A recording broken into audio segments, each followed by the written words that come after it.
You are listening to The Diary of a Wannabe Writer, presented by Richard A. Boxshall, in which I chronicle my life and attempts to become a professional writer by, doing some writing daily, hopefully.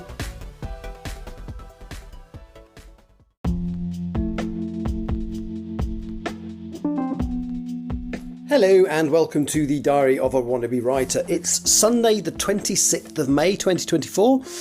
I've just realised it's a bank holiday weekend because of the job I do. Bank holidays are just normal working days, and it's just a fluke that I'm not working this weekend. And I'm going to just talk about there are days where I really can't do an awful lot, and I'm going to explain basically about why. It's not that interesting, but it feels 6 minutes. So I'm a flight attendant for a job, which means I spend a lot of the time in different time zones. And you do work a rather long day, so the flight I did yesterday, which was back from Vancouver to the UK, was 8.5 hours long. Now, bearing in mind, you're on duty at least an hour before the flight, and this is on the return flight. On the outbound flight, it's an hour and 40 minutes. But on this one, I was on duty an hour before. They actually pick us up from the hotel 90 minutes before, and you're still on duty 45 minutes after the flight lands, because there's things you have to do. You have to do bits and pieces on the plane after you have to help get the passengers off, make sure they're all okay, look after any with special needs or whatever, and then you've got to do some bits and pieces, security checks, make sure nobody's left anything behind, and then once you've done that, so anyway, even an 8.5 hour flight is almost 11-hour shift, and obviously some of the flights I do are a lot longer than that. The longest one I do is 13-14 hours, which you can add time onto. So I love my job, but they are long days. Although I don't work, most people work 20 days a month, or 5 days a week. I don't do 5 of those a week at all. 2 or 3 at most, really, unless I'm doing short haul. They're longer days. But once you've done such a long shift, you're wiped out. So what I normally do is I drive home. Yesterday, I've got a friend who's got a bad knee and can barely walk, so I just helped him take some rubbish out and did some bits and pieces there. And then I got home, and I kind of, at that point, I think it was about 8 o'clock when I got home, and I thought, well, I might as well try and stay up till a normal time, for bed, because then I should sleep very well. And I absolutely did. I went to bed about 10:30. Weirdly, I woke up at 5 o'clock, and sometimes when I wake up at 5 o'clock, that's it. I can't get back to sleep, even if, I was very tired the night before. So I did a couple of bits and pieces. I read sort of 30 pages of a book, and I thought, I am still quite tired. Let's try and shut my eyes for a bit longer. And then I woke up at 11 o'clock. I'd sort of penciled in to do a live stream at 10 o'clock.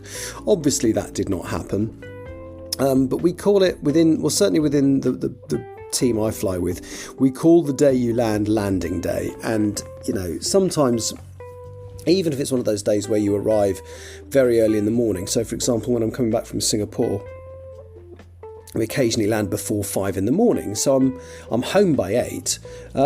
But even then, you're wiped out for that day, and quite often the day after as well, especially when you arrived later like I did yesterday.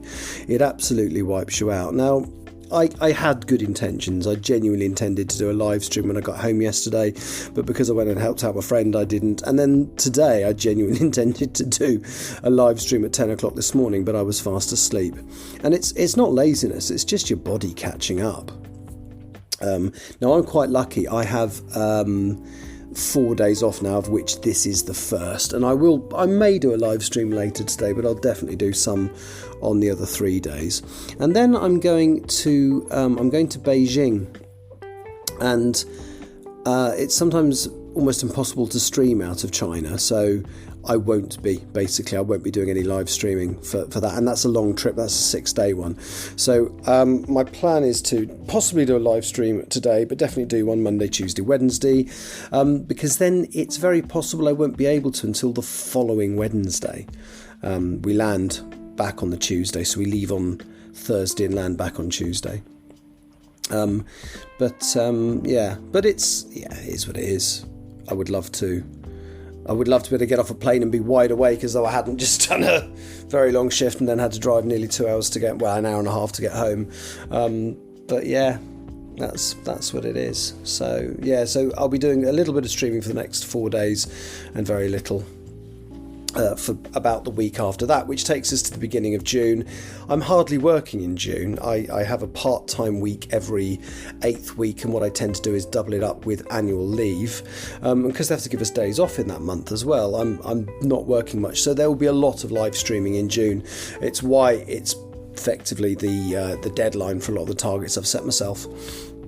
It's why I will have a lot done in June. It's why I want to get the initial draft of where I am or what I've written so far for Empress of the Trees finished, my submission to an agent finished. All that kind of stuff has to happen by the end of June, because I've got 14 days off and they're just my leave weeks, and then I've got a couple of other bits on top of that.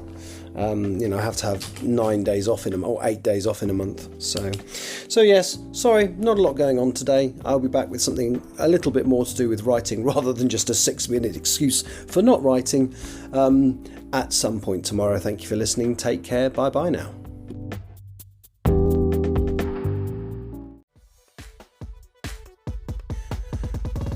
You have been listening to The Diary of a Wannabe Writer, presented by Richard A. Boxall. Thank you for tuning in to my random ramblings, and if you'd like to know more about me or my projects, visit my Linktree at linktr.ee/Richard Wright, capital R, capital W. Thank you for listening.